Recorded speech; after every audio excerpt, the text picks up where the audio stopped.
संतोष तिवारी जुड़ चुके हैं। संतोष, अगर बात की जाए आरा तरारे विधानसभा उपचुनाव में भी एनडीए के विशाल प्रशांत लगातार आगे चल रहे हैं, मुकाबला कितना दिलचस्प? आपको बता दें कि आरा तरारी विधानसभा उपचुनाव में जो है एनडीए प्रत्याशी विशाल प्रशांत जो है 9,745 वोट से आगे हैं 11वें राउंड में, और ये जीत जो है उनकी पक्की मानी जा रही है। एक तरह से कयास लगाए जा रहे हैं कि यह जो है अब घोषणा होना बाकी है और एनडीए के प्रत्याशी जो है आरा के तरारी विधानसभा क्षेत्र से जो है जीत सुनिश्चित कर ली है। सिर्फ आधिकारिक घोषणा बाकी है और इससे जो है आरा और तरारी विधानसभा क्षेत्र में जो बीजेपी के कार्यकर्ता हैं उनमें काफी खुशी की लहर है और वहां पे जो है कम्युनिस्ट पार्टी के जो उम्मीदवार थे वो हारते हुए दिख रहे हैं। जी, अगर संतोष तिवारी आरा सीट की बात की जाए तो यहाँ के चुनावी समीकरण क्या कुछ कहते हैं?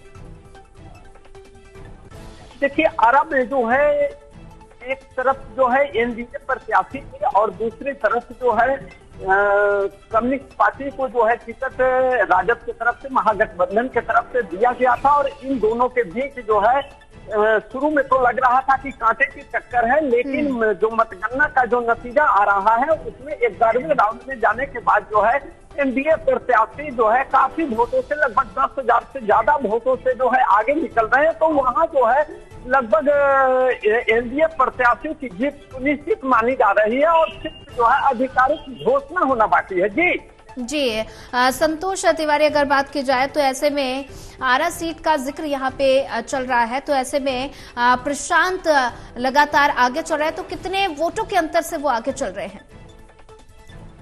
आपको बता दें कि लगभग 9,745 वोटों से आगे चल रहे हैं और महागठबंधन के जो प्रत्याशी हैं राजू यादव वह 10,000 वोटों से पीछे चल रहे हैं और यह नतीजा जो है आपको बता रहे हैं 11वें राउंड का, जिसमें 11वें राउंड में जो है इतना वोटों से आगे होना, तो अब जो है लगभग जीत उनकी पक्की मानी जा रही है।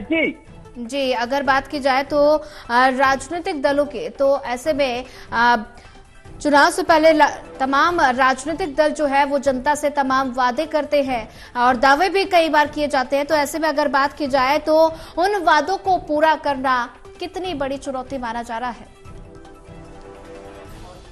देखिए, जब भी चुनाव आता है तो जनता के सामने जो है नेता पहुंचते हैं और बहुत सारे वादे करते हैं, लेकिन वादों पर लगभग अगर बात की जाए तो चुनाव के दौरान जो जनता से वादे किए जाते हैं उन वादों पर कोई भी दल हो वह पूरा खरा नहीं उतर पाता है और चुनाव के दौरान के वादे रह जाते हैं। लेकिन इस बार देखना होगा कि जो एनडीए प्रत्याशी आरा के तरारी विधानसभा क्षेत्र के जनता से जो वादा किए हैं वो वादा कितना प्रतिशत पूरा करते हैं यह देखने वाला होगा। और जिस तरह से आरा की जनता ने जो है तरारी विधानसभा क्षेत्र की जनता ने जो है उन्हें जीत का माला पहना रहा है, तो इस बात का जो है देखना होगा कि वह अपने वादे पे उस इलाके की जनता के प्रति जो है कितना खरा उतरते हैं। जी, संतोष तिवारी, आरा तरारी विधानसभा सीट का यहाँ पे जिक्र हो रहा है, तो ऐसे में एनडीए के विशाल प्रशांत लगातार बढ़त बनाए हुए हैं। अगर बात की जाए तो इस सीट के चुनावी समीकरण क्या कुछ कहते हैं?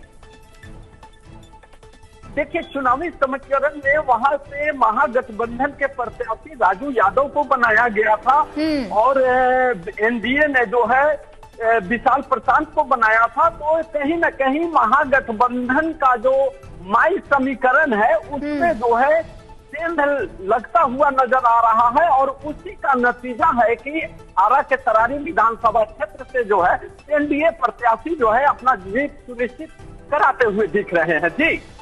जी, अगर रामगढ़ सीट की बात की जाए तो वहां से बीएसपी लगातार आगे चल रही है और रामगढ़ विधानसभा उपचुनाव में बीएसपी लगातार आगे चल रही है। अगर बात की जाए तो ऐसे में आरा से एनडीए के विशाल प्रशांत आगे चल रहे हैं और रामगढ़ विधानसभा सीट का जिक्र किया जाए तो ऐसे में बीएसपी के सतीश कुमार यादव आगे चल रहे हैं। तो ऐसे में रामगढ़ विधानसभा सीट का जिक्र करें तो यहाँ पर इस सीट के चुनावी समीकरण क्या कुछ कहते हैं संजीव तिवारी?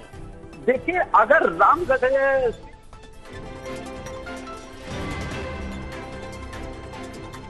संतोष तिवारी आप सुन पा रहे हैं? आपको बता दें कि बीजेपी और आरजेडी को क्रॉस करके जो है बीएसपी सतीश यादव जो है आगे चल रहे हैं। तो कहीं न कहीं जो है बिहार में जो है एनडीए और राजद को मात देकर और बसपा जो है आगे चल रही है। तो यह जो है एनडीए और महागठबंधन के लिए, दोनों के लिए जो है एक बड़ी चुनौती सामने आ रही है। जी अगर बात की जाए तो बीएसपी के सतीश कुमार कितने वोटों के अंतर से बढ़त बनाए हुए हैं? देखिए, आपको बता दें कि अभी जो है सतीश कुमार यादव लगभग 4000 वोटों के बढ़त से लगातार आगे चल रहे हैं।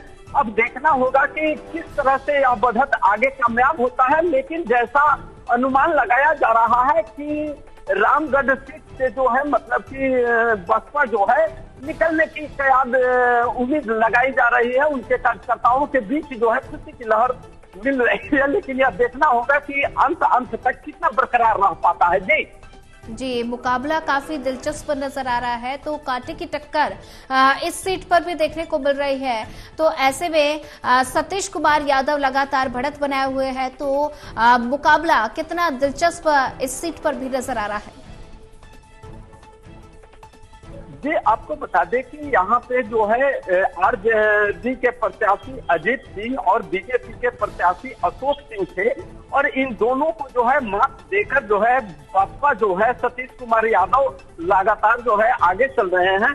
वहीं जो है इस बीच जो है प्रशांत किशोर ने भी जो है अपने जन स्वराज पार्टी का जो है उम्मीदवार दिया था। लेकिन उनका प्रत्याशी भी जो है चौथे नंबर पे दिखाई दे रहा है। तो कहीं न कहीं अगर रामगढ़ विधानसभा की बात करें तो यहाँ का चुनावी मुकाबला जो है बहुत दिलचस्प सामने आने वाला है। जी बिल्कुल। तो ऐसे में बिहार के रामगढ़ विधानसभा उपचुनाव में बीएसपी के सतीश कुमार लगातार आगे चल रहे हैं, बढ़त बनाए हुए हैं। और ऐसे में अगर बात की जाए तो एनडीए के प्रशांत भी लगातार आगे चल रहे हैं आरा सीट से। तो दोनों सीटों पर मुकाबला काफी दिलचस्प नजर आ रहा है।